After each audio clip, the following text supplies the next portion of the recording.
Hi, this is Ken Taylor from Regatta Network. Today I'm going to give you a quick overview of the Regatta Network Scoring Console. To get to the console from your event page or from the event console, simply click on Score this event online. The main console itself, you can select your scoring results page. You can hide the results or mark them as provisional and subject to modification. To score, you can either score an individual fleet by clicking on the race number and its individual fleet listing. You can score multiple fleets by selecting several fleets and then saying record the selected fleets. Or you can score all fleets on one finish line. For the purposes of our demonstration today, we'll do a couple of One Design classes and a couple of Handicap classes. To do so, check the checkboxes for those classes and click Record Selected Fleets.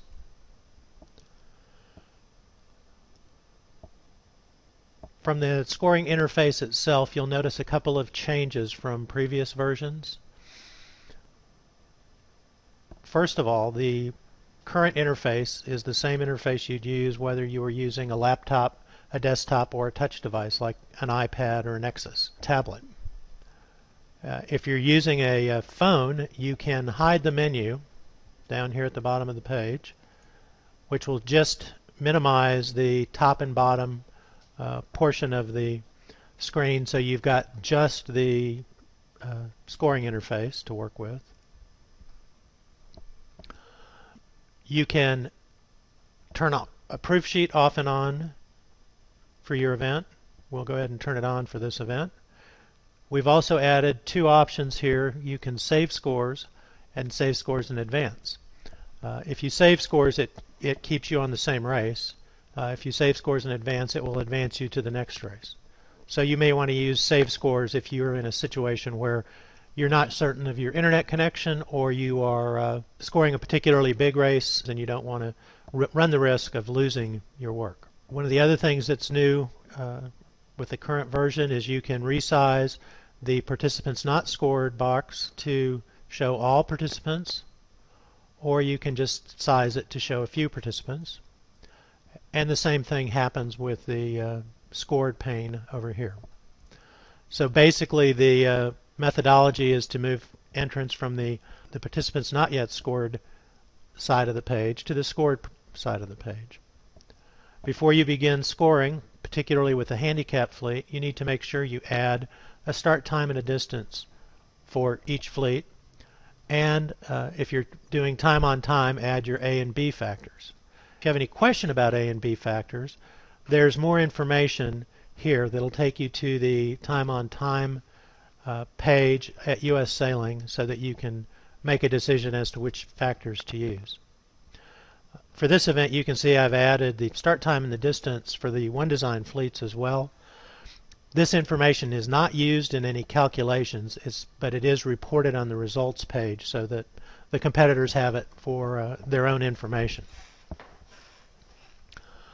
There are a number of ways you can move participants from the unscored to the scored side of the console. You can select a participant at random, double-click, which moved them over to the scored page, and you can see that it added them to the proof sheet as well. You can also look up a participant by beginning to type in their number. As you can see, it's reduced my options to a single boat.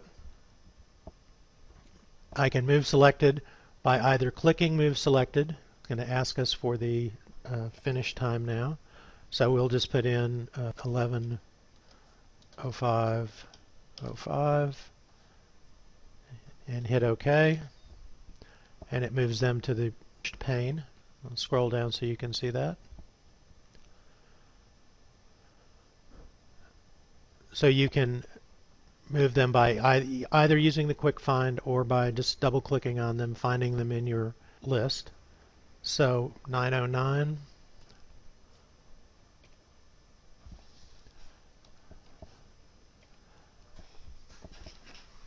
One other thing to notice here. You can also score using real time, which will take the system time from the computer or the device you're using and add that as their finish time. So we'll just so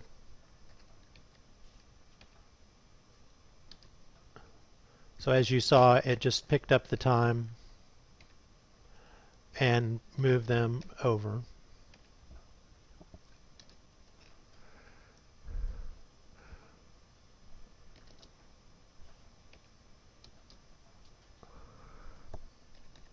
If you get into a situation where there are multiple numbers and that start the same, so in this situation you have 19, 1910, and 1974. If I just wanted to finish 19, I can terminate the query by adding a colon at the end and hitting the right arrow. Again, it'll ask me for the time. When you enter times for finish times, if you're entering them by hand, you can substitute a period for the colon, so you don't need to do shift colon to enter the finish times. However, when you're entering the start times, a colon is required there. Entering start times also needs to have both the hours, minutes, and seconds for the start time.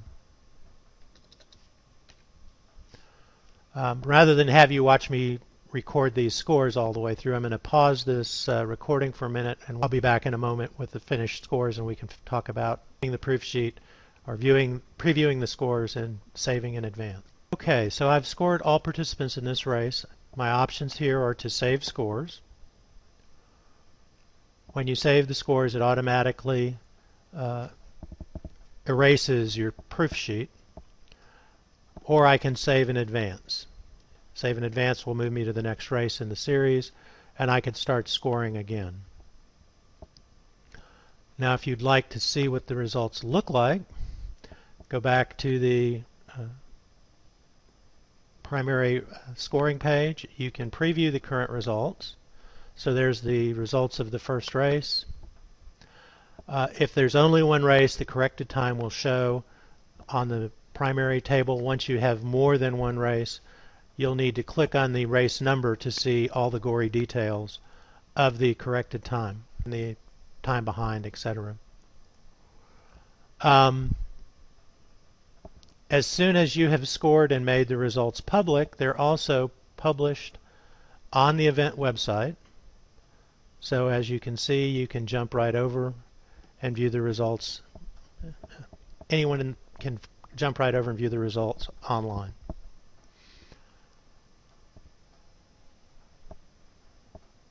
That's pretty much how the scoring system works in a nutshell.